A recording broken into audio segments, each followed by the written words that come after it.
Hello friends, welcome back to our YouTube channel wandering cloud. दोस्तों, आज का ये एपिसोड हमारी Nepal and eastern India trip 2024 vlog series का 10वां एपिसोड है। इस व्लॉग सीरीज के लास्ट एपिसोड में हमने आपको नेपाल में आए हुए पशुपतिनाथ जी मंदिर और मनोकामना देवी मंदिर के दर्शन करवाए थे। दोस्तों, इस एपिसोड में हम आपको ले जाएंगे उस जगह जहां भगवान श्री राम और माता सीता का विवाह हुआ था, और ये जगह है नेपाल में आया हुआ जनकपुर धाम। नेपाल के काठमांडू के भगवान श्री पशुपतिनाथ जी के दर्शन के बाद हम मनोकामना देवी मंदिर के दर्शन के लिए पहुंचे और वहां से सफर तय करके हम 24 मई 2024 को सुबह के 8 बजे के करीब जनकपुर धाम पहुंच गए। जनकपुर धाम पहुंचते ही हम यहां आए हुए दर्शनीय स्थलों को देखने के लिए निकल पड़े। जनकपुर नेपाल का एक प्रसिद्ध धार्मिक स्थल है। ये नगर प्राचीन काल में मिथिला की राजधानी माना जाता था। यहाँ पर प्रसिद्ध राजा जनक थे, जो सीता माता के पिता थे, और ये शहर भगवान राम की ससुराल के रूप में विख्यात है। जनकपुर संप्रति नेपाल के जनकपुर अंचल और धनुषा जिले में स्थित है। यहाँ की प्रमुख भाषा मैथिली, हिंदी और नेपाली है। प्राचीन काल में ये विदेह राज्य की राजधानी थी। विदेह राज्य के संस्थापक निमि वंश के महाराज शिरध्वज जनक 22वें जनक थे और अयोध्यापति राजा दशरथ के समकालीन थे। भगवान श्री राम की अर्धांगिनी माता सीता मिथिलेश जनक शिरध्वज की पुत्री थी। महाकवि विद्यापति के ग्रंथ भू परिक्रमा में स्पष्ट शब्दों में लिखा है कि जनकपुर से 7 कोश दक्षिण महाराज जनक का राजमहल था। रामायण की कथा के अनुसार जनक राजाओं में सबसे प्रसिद्ध शिरध्वज जनक हुए।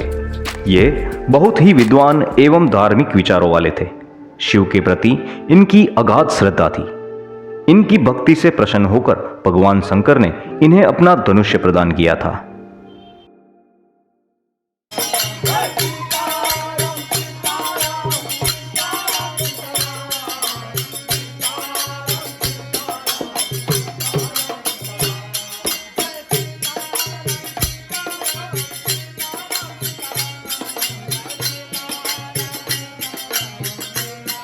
एक दिन की बात है, जनक जी जब पूजा करने आए तो उन्होंने देखा कि शिव का धनुष्य एक हाथ में लिए हुए सीता पूजा स्थल की सफाई कर रही हैं। इस दृश्य को देखकर जनक जी आश्चर्यचकित रह गए कि इस अत्यंत भारी धनुष को एक सुकुमारी ने कैसे उठा लिया।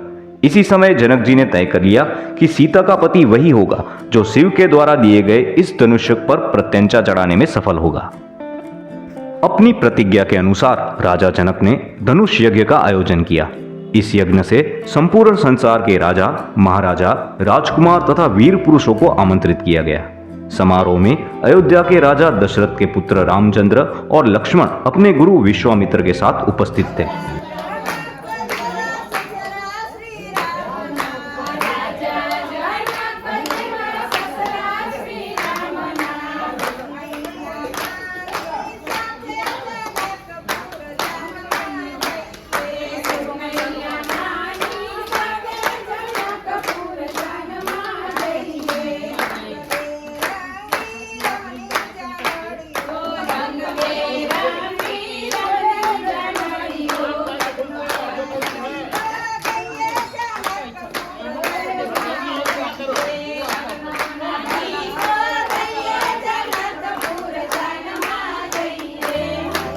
जब धनुष्य पर प्रत्यंचा चढ़ाने की बारी आई तो वहां उपस्थित किसी भी व्यक्ति से प्रत्यंचा तो दूर, धनुष हिला तक नहीं। इस स्थिति को देखकर राजा जनक को अपने आप पर बड़ा क्षोभ हुआ। राजा जनक के वचनों को सुनकर लक्ष्मण जी के आग्रह पर और गुरु की आज्ञा पर रामचंद्र जी ने ज्यों ही धनुष पर प्रत्यंचा चढ़ाई, त्यों ही धनुष्य 3 टुकड़ों में विभक्त हो गया और बाद में अयोध्या से बारात आकर भगवान रामचंद्र और माता जनक नंदिनी जानकी का विवाह मार्गशीर्ष शुक्ल पंचमी को जनकपुर में संपन्न हुआ।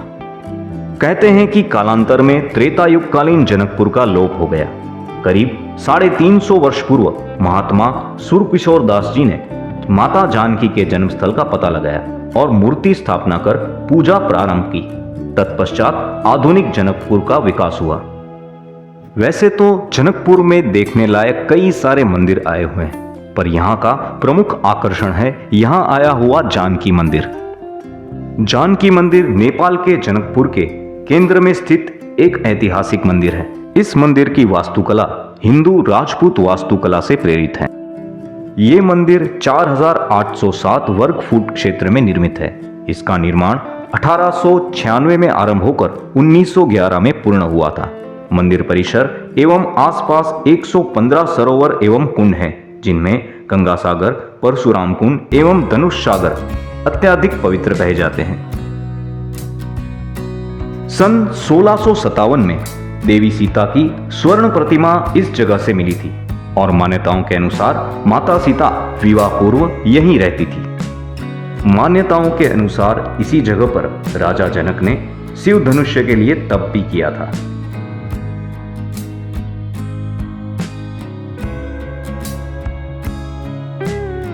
जानकी मंदिर के प्रांगण में विवाह मंडप भी मौजूद है।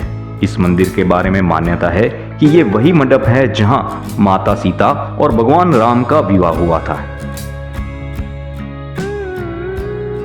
विवाह मंडप के दर्शन के लिए दूर दूर से लोग यहां दर्शन के लिए आते हैं।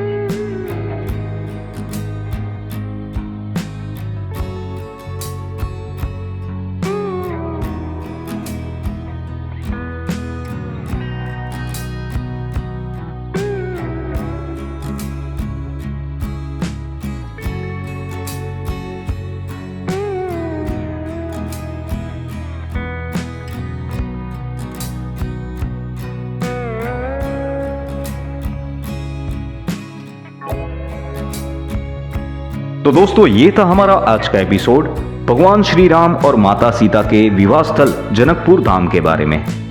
आशा है कि ये एपिसोड आपको जरूर पसंद आया होगा। तो इस एपिसोड को लाइक, शेयर और हमारी चैनल वॉन्डरिंग क्लाउड को सब्सक्राइब करना भी बिल्कुल मत भूलिएगा। हम आपसे अगले एपिसोड के साथ जल्द ही मिलेंगे। तब तक के लिए आप सभी को जय हिंद, जय जय गरवी गुजरात और जय श्री राम।